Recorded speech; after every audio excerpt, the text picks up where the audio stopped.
नमस्कार, मी ऋषी देसाई. फटका या विशेष कार्यक्रमात आपलं स्वागत. फटका या कार्यक्रमाच्या निमित्तानं आपण सर्वसामान्यांना उत्तरं हव्या असलेल्या आणि सत्ताधाऱ्यांना त्या प्रश्नाबाबत सोयर सुटक नसलेल्या विषयांबद्दल आवर्जून प्रश्न उपस्थित करतो आणि हो, उत्तरही शोधतो. आज आपण अशाच एका विषयाबद्दल बोलणार आहोत आणि ज्या विषयावर सर्वसामान्य टाहो फोडतोय पण कोणच त्याची साधी दादही घेत नाही. हाच तो विषय म्हणजे कोलमडलेलं किचनचं बजेट आणि वाढती महागाई. आणि यावरचा आमचा विशेष कार्यक्रम महागाईनं कापला कुणाचा खिसा. होय, कदाचित या महागाईची आता एवढी सवय झाली आहे की अनेकांना आज हा विषय का घेतला असंही वाटलं असेल. कदाचित याबद्दल कुणीच बोलत नाही म्हणून थोडंसं वेगळंही वाटेल. पण नीट लक्ष देऊन समजून घेऊया की छोट्या छोट्या महागाईचे दोरे जे मागच्या वर्षभरापासून तुमच्या बाजूला विणले गेले आहेत ना, ते आता गळ्याभोवती फास म्हणून तुमचा जीव घ्यायला टपलेले आहेत. मुळात या सगळ्याच विषयाची जिथून सुरुवात होते तो विषय म्हणजे पेट्रोल आणि डिझेल. आज पुण्यात पेट्रोल डिझेलच्या भाववाढीची बातमी आली आणि मग हा सगळा प्रकार हळूहळू समोर आला. परभणीत 91 रुपये 86 पैसे डिझेलचा दर झालाय, तर पेट्रोल 101 रुपये झालाय आणि 65 पैसे. औरंगाबाद, जालना, जळगावमध्ये आता पेट्रोलच्या दरानं 100 पार केली आहे. काही दिवसांपासून पेट्रोल आणि डिझेलच्या किमतीत हळूहळू वाढ होते. 4 महिन्यापूर्वी प्रति लिटर 81 रुपये 12 पैसे असणारं पेट्रोल आता 100च्या पार गेलंय. 120 दिवसांमध्ये पेट्रोलच्या दरात 15 रुपये 73 पैशांची जी वाढ झाली आहे ती लक्षणीय आहे. डिसेंबर महिन्यामध्ये प्रति लिटर 70 रुपये 63 पैसे असणारा डिझेलचा दर आता 91-92 पर्यंत गेलाय. 4 महिन्यात डिझेलच्या दरात 15.9 रुपयांची वाढ झाली आहे. ही वाढ अधोरेखित करा, कारण या वाढीवर पुढचं सगळं किचनचं बजेट असणार आहे. आज अर्थात दिवसभर प्रत्येकाचा विषय हा कोण हेलिकॉप्टरनं फिरतोय आणि कोण रस्त्यावरनं फिरतोय, कोण किती किलोमीटर फिरला, कोण किती दिवसापासून फिरला याच्यात चर्चा करण्यात गेला. आणि तोपर्यंत पेट्रोलच्या दरानं आज 100 गाठली.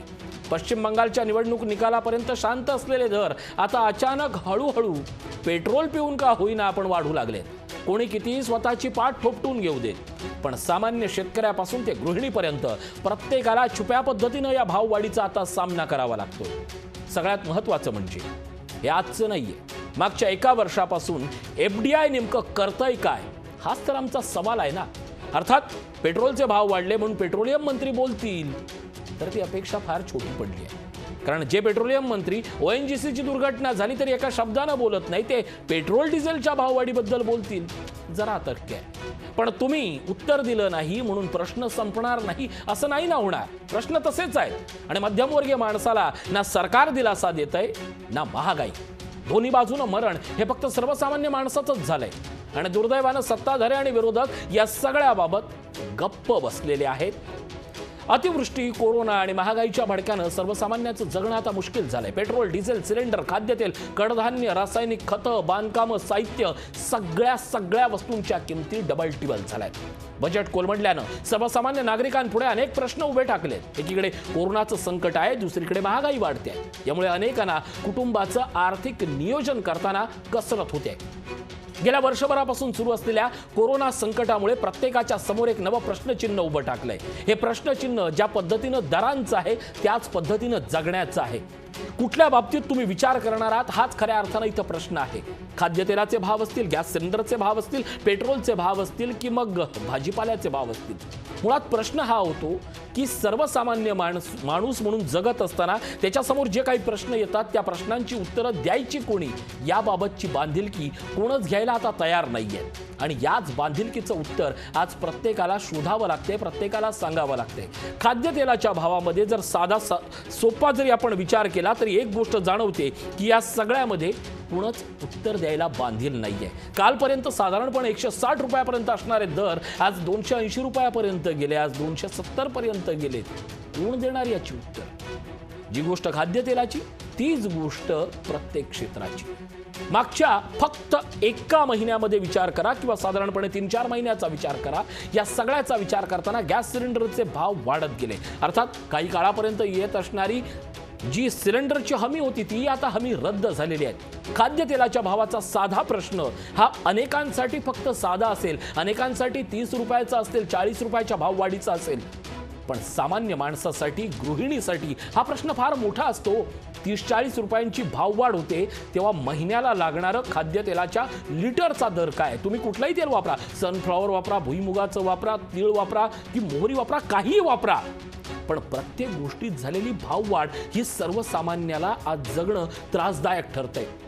मुळात झालंय असं की मागच्या वर्षभरापासून ज्यांच्या नोकऱ्या गेल्या आहेत त्यांचा आकडा 60% आहे आणि जे नोकरी करतायत त्यांच्या वाढीव पगाराची रक्कम ही थांबलेली आहे. मुळात जर रक्कम थांबलेली असेल पण महागाईला मात्र हे कळत नाहीये. दुर्दैवानं या सगळ्यात वाढती महागाई ही कृत्रिम साठेबाजांनी केली आहेत, काळ्या बाजाराने केली आहेत आणि त्यावर अधिकृत आलेलं मोहर शिक्कामोर्तब ही किंमत आपण समजू लागलोय. मागच्या वर्षभरापासून सुरू असलेल्या या प्रत्येक महागाईचा आकडा हाच आपल्याला त्याची शेवटची MRP वाटते. झालं असं की कोरोना आला, दुकानाची दारं बंद झाली आणि मिळेल त्या दरानं जगायला आवश्यक आहे म्हणून आपण फक्त किराणा आणत गेलो. त्याची किंमत जी आतून आतल्या दरवाजातनं अंधारातनं दुकानदार जी सांगत सुटेल ती प्रत्येक किंमत आपण त्याला देत गेलो, कारण आपलं एकच होतं, मला घरात किराणा न्यायचा आहे. दरम्यान बाजारपेठा बंद असताना दुकानदार ज्या पद्धतीनं नाडत होते त्या पद्धतीचं व्हॅल्युएशन ना FDI केलं, ना महापालिकेनं केलं, ना स्थानिक गुमास्ता यंत्रणेनं केलं. माल हवाय तर घ्या नाहीतर बाजूला व्हा, या यंत्रणेतनं मागची 1 वर्ष सवय लागली सर्वसामान्य माणसाला महागाईनं चढ्या दरानं या सगळ्या गोष्टी विकत घेण्याची. आणि त्याच गोष्टीची आज किंमत मात्र आभाळाला भेटली. पेट्रोल डिझेलचे भाव वाढणार हे प्रत्येकाला ठाऊक होतं, कारण त्याला ती तारीखही ठाऊक होती की पश्चिम बंगालच्या निवडणुका झाल्यानंतर हळूहळू दर वाढतील. काय लोकांची चूक आहे? कालपर्यंत 100ची ज्यावेळी चर्चा होत होती त्यावेळी केवळ निवडणुकांपर्यंत थांबणारे पेट्रोलचे दर अचानक निवडणुकीच्या निकालानंतर वाढत असतील तर सवाल तर तुम्हाला विचारलेच जातील ना. बरं, यामध्ये 2 घटक आहे. एक घटक आहे जो सामान्य घटक आहे, एक घटक आहे जो उच्चभ्रू घटक आहे. मध्यमवर्गीय माणसानं काय करायचं? दरवर्षी अर्थसंकल्पात तुमचे फक्त ICIC इन्कम टॅक्सचे स्लॅब चेक करायचे, मी या करात येतोय का एवढंच चेक करायचं. माणूस जगतोय की माणूस मरतोय याचा तरी कधी कधी घरोघरी जाऊन अभ्यास करा, की फक्त मतांपुरतं जे सगळं होणार आहे. आज सर्वसामान्य माणसाचा किराणाचा दर वाढलाय. तुम्हाला एक फक्त साधी गोष्ट सांगतो, कोणीही कधीही न विचार केलेला गोष्ट असतो तो म्हणजे दर दिवसाला 5 रुपयाचा एक मास्क घ्यावा लागतो आणि दर महिन्याला सर्वसामान्य माणसाला एक सॅनिटायझरची बॉटल घ्यावी लागते. बरं, त्यातही गंमत आहे, कदाचित ते आज वापरतोय, उद्या तुम्ही सांगाल की याची काही गरज नाही आहे, कारण तुमचा भरोसा कोणीच देऊ शकत नाही. कालपर्यंत ज्याची आवश्यकता होती ते प्लाझ्मा परवाच्या दिवशी बंद झालं. रेमडेसिवीरसाठी 70-75 हजार महाराष्ट्रातला सामान्य माणूस घेत होता, त्याबद्दल काल तुम्ही बोलून मोकळे झालात, त्याचीही गरज नाही. उद्या कदाचित हेही सांगाल की कोरोना नव्हताच, सरकारवर आणि या सगळ्या यंत्रणेवर सामान्य माणसाचा विश्वास उडालाय. चिकन मांसापासून ते अंड्यापर्यंत आणि शाकाहारी माणसाच्या भाजीपाल्यापर्यंत प्रत्येक गोष्टीचे दर आज वाढत चाललेले आहेत. या वाढत्या दरानं परवा कुणाची करायची? बरं, सर्वसामान्य माणूस, सर्वसामान्य शेतकऱ्याला हा पैसा जातो या भ्रमात राहून तो वाटेल त्या चढ्या दरानं खरेदी करतोय.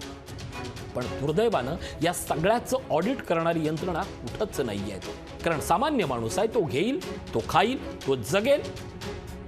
एवढ्यावरच तुम्ही बेफिकिरी राज्य आणि केंद्र सरकार म्हणून पाहणार असेल.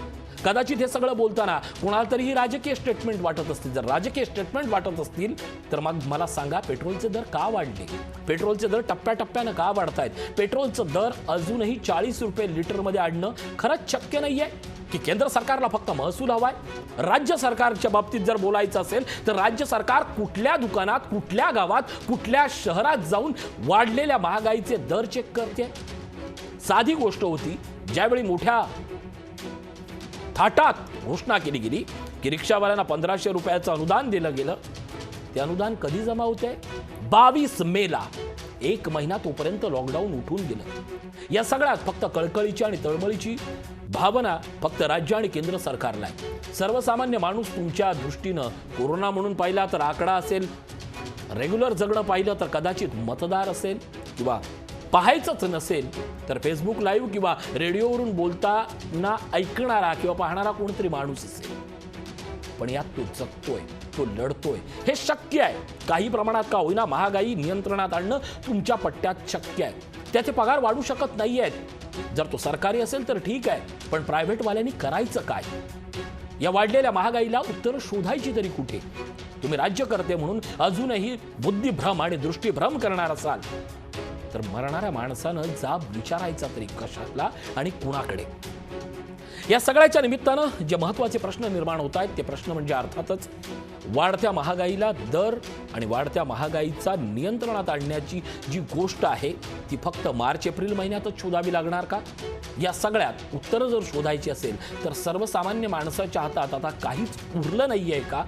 आणि त्याहीपेक्षा महत्त्वाचं म्हणजे राज्य आणि केंद्र या दोघांनाही ज्या अपेक्षेनं ज्या विश्वासानं मतदान केलं गेलं त्या अपेक्षांचं बोझ आता आम्ही सर्वसामान्यांनी घरातल्या कुठल्या कपाटात ठेवायचं की कुठल्या बँकेत ठेवायचं त्याचे डिटेल एकदा तुम्ही जाहीर करा.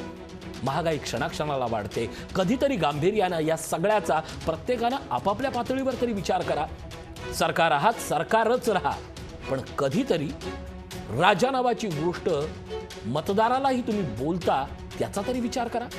आजच्या या विशेष कार्यक्रमात आम्ही इथंच थांबतोय. ताज्या बातम्यांसाठी पाहत राहा लोकशाही न्यूज.